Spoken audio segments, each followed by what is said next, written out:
চিলির বিপক্ষে মধুর প্রতিশোধ নিশ্চিত করা হয়ে গিয়েছে কোয়ার্টার ফাইনালও। কিন্তু জয়ের দিনে এলো দলের সবচেয়ে বড় তারকাকে নিয়ে দুঃসংবাদ। হ্যাঁ, ঠিকই শুনেছেন, কোপা আমেরিকা মিশন চলাকালীন লিওনেল মেসিকে নিয়ে খারাপ সংবাদই পেয়েছে আর্জেন্টিনা। চোটে পড়েছেন আর্জেন্টাইন অধিনায়ক। চিলির বিপক্ষে ডান পায়ের উরুতে চোটের সমস্যায় পড়েছেন মেসি। আজ বুধবার নিউ জার্সির মেটলাইফ স্টেডিয়ামে চিলিকে 1-0 গোলে হারিয়েছে আর্জেন্টিনা। ম্যাচের 88তম মিনিটে মেসির কর্নার কিক থেকে তৈরি হওয়া সুযোগে গোল করে দলকে জয় উপহার দিয়েছেন লাউতারো মার্টিনেজ।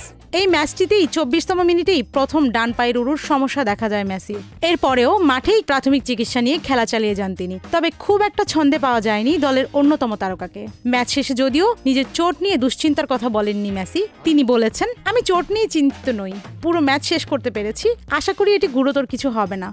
প্রথমার্ধের শুরুর দিকের ঘটনা, তেমন সাড়া পাচ্ছিলাম না পায়ে, অস্বস্তিতে স্বাভাবিক নাড়াচড়া করাও কঠিন হয়ে পড়ছিল। আগামীকাল দেখা যাক কি দাঁড়ায়।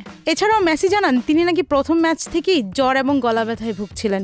তার কথায়, গত কয়েকদিন ধরে জ্বর এবং গলা ব্যথায় ভুগছি আমি। হতে পারে আজকের ম্যাচে এগুলোর কারণেও সমস্যা হয়েছে আমার। এগুলো এমন না যে অনেক পুরনো, সাময়িক সমস্যা, আমরা দেখবো এসব।